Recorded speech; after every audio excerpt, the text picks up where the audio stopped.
भारत की विदेश और सुरक्षा नीति एक बार फिर अंतर्राष्ट्रीय सुर्खियों में है। आज के शो में आपको बताएंगे रूस से मिलकर भारत ने ऐसा क्या कर दिया जिससे अमेरिका फिर बिलक जाएगा। साथ ही बात करेंगे नेपाल के बाद एक और देश में क्या तख्तापलट फिर होने वाला है। और अंत में जानिए भारत पर भड़के जेलेंस्की ने क्या बड़ा दांव खेल दिया। तो खबरों का सिलसिला शुरू करते हैं। नमस्कार, मेरा नाम है यश कपूर, आप देख रहे हैं समय इंडिया एट 9। सबसे पहले बात करते हैं कि रूस के साथ मिलकर भारत ने ऐसा क्या कर दिया जिससे अमेरिका फिर बिलक जाएगा। भारत की विदेश और सुरक्षा नीति एक बार फिर अंतर्राष्ट्रीय सुर्खियों में है। रूस और भारत के बीच S-400 मिसाइल डिफेंस सिस्टम और Su-57 लड़ाकू विमानों की डील को लेकर नई चर्चाएं शुरू हो गई। यह समझौता भारत की रक्षा क्षमताओं को नई ऊंचाइयां दे सकता है, लेकिन इसका असर सीधे तौर पर अमेरिका के साथ रिश्तों पर भी पड़ सकता है। S-400 डील पहले से ही चर्चाओं में है क्योंकि अमेरिका बार बार भारत को चेतावनी देता आ रहा है कि अगर उसने यह सिस्टम रूस से लिया तो उस पर प्रतिबंध लगाया जा सकता है। अब जब Su-57 जो रूस का 5वीं पीढ़ी का लड़ाकू विमान है उसकी खरीद पर भी बातचीत शुरू हो गई है तो वॉशिंगटन की बेचैनी और बढ़ गई। इसी बीच अमेरिका के राष्ट्रपति डोनाल्ड ट्रंप टैरिफ और व्यापार युद्ध के मुद्दे पर खुद को उलझाते हुए नजर आ रहे हैं।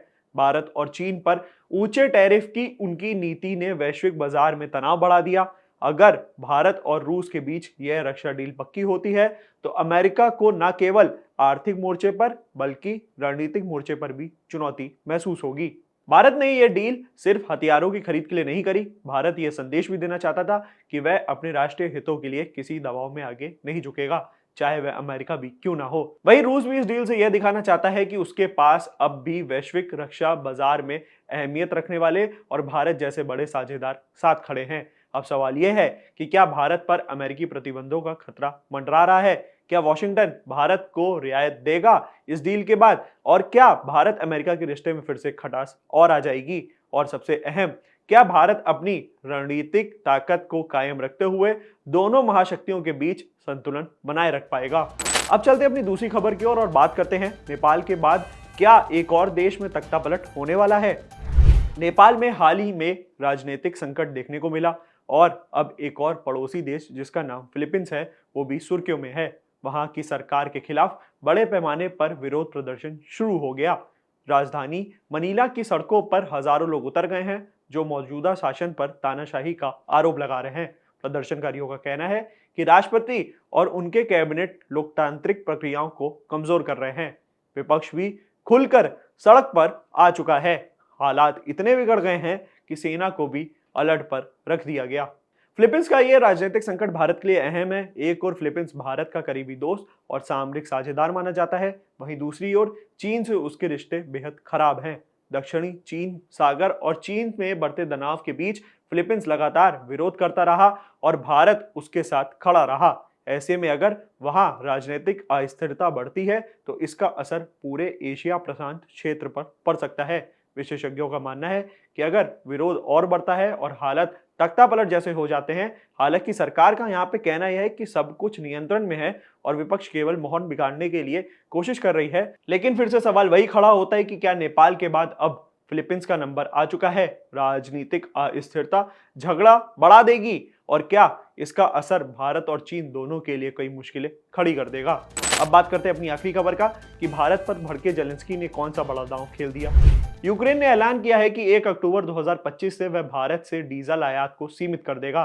वजह यह बताई जा रही है कि भारत से आने वाले डीजल में शायद उसे तत्व मौजूद हो रहे हैं जो रूसी कच्चे तेल से बने हो, और वही वजह है कि रूस पर लगे अंतर्राष्ट्रीय प्रतिबंधों को लेकर यूक्रेन की चिंताएं गहरी हो रही हैं। दरअसल इस साल की गर्मियों में रूस के हमलों से यूक्रेन की सबसे अहम रिफाइनरी बुरी तरह प्रभावित हो गई। इस वजह से देश की घरेलू डीजल आपूर्ति बुरी तरह प्रभावित हो गई। हालात संभालने के लिए सरकार और रक्षा मंत्रालय ने भारत से डीजल आयात शुरू कर दिया क्योंकि भारत डीजल यूक्रेनी मानकों के अनुसार कई मामलों में बेहतर साबित हो रहा था। लेकिन अब यूक्रेन की सुरक्षा एजेंसी ने सख्त कदम उठाते हुए भारत से आने वाले डीजल शिपमेंट की लैब टेस्टिंग अनिवार्य कर दी। आदेश दिया गया कि यह जांच होनी चाहिए कि कहीं उसमें रूसी तेल का कोई अंश तो नहीं है। लेकिन अब रूस की सुरक्षा एजेंसी ने सख्त कदम उठाते हुए भारत से आने वाले डीजल शिपमेंट पे लैब टेस्टिंग अनिवार्य कर दी। आदेश दिया गया कि यह जांच होनी चाहिए कि कहीं उसमें रूसी तेल का कोई अंश तो शामिल नहीं है। इतना ही नहीं, यूक्रेन की सरकारी कंपनी यूक्रेनाफ्टा ने यह शर्त भी रख दी कि आने वाले टेंडर में साफ लिखा जाए कि डीजल की कंट्री ऑफ ओरिजिन उन देशों को नहीं होनी चाहिए जो रूस, बेलारूस या फिर ईरान से जुड़े हों। इस पूरे घटनाक्रम का असर केवल अर्थव्यवस्था तक सीमित नहीं है, बल्कि राजनीतिक और कूटनीतिक दबाव पर भी साफ दिखाई दे रहा है। भारत पिछले 2 सालों से रूसी कच्चे तेल का सबसे बड़ा खरीदार बनकर उभरा। सस्ते दाम पर रूस से तेल खरीदकर भारत ने अपनी ऊर्जा सुरक्षा को मजबूत किया। लेकिन पश्चिमी देशों की नजरें लगातार भारत की इस नीति पर टिकी हुई हैं। माना जा रहा है कि अमेरिका और यूरोप भी भारत पर दबाव बनाने वाले हैं कि वह रूस से तेल आयात कम करे। यूक्रेन का यह फैसला उसी दबाव का एक संकेत माना जा रहा है। संदेश साफ है, युद्ध के दौर में ऊर्जा आपूर्ति अब सिर्फ आर्थिक मामला नहीं, बल्कि इसे नैतिक और कानूनी सवालों से भी जोड़ा जा रहा है। अब बड़ा सवाल यह है कि भारत इस फैसले पे क्या जवाब देगा? क्या वह अपनी ऊर्जा रणनीति में कोई बदलाव करेगा? क्या रूस के साथ भारत का तेल व्यापार अंतर्राष्ट्रीय मंचों पर विवाद का कारण बनेगा? और क्या वाकई यह कदम रूसी प्रभाव को कम कर पाएगा या फिर भारत के विदेश संबंधों में नई मुश्किलें खड़ी हो जाएंगी? तमाम ऐसी न्यूज़ की वीडियोस के लिए बने रहिए हमारे साथ, देखते रहिए India.com। Thank you for watching.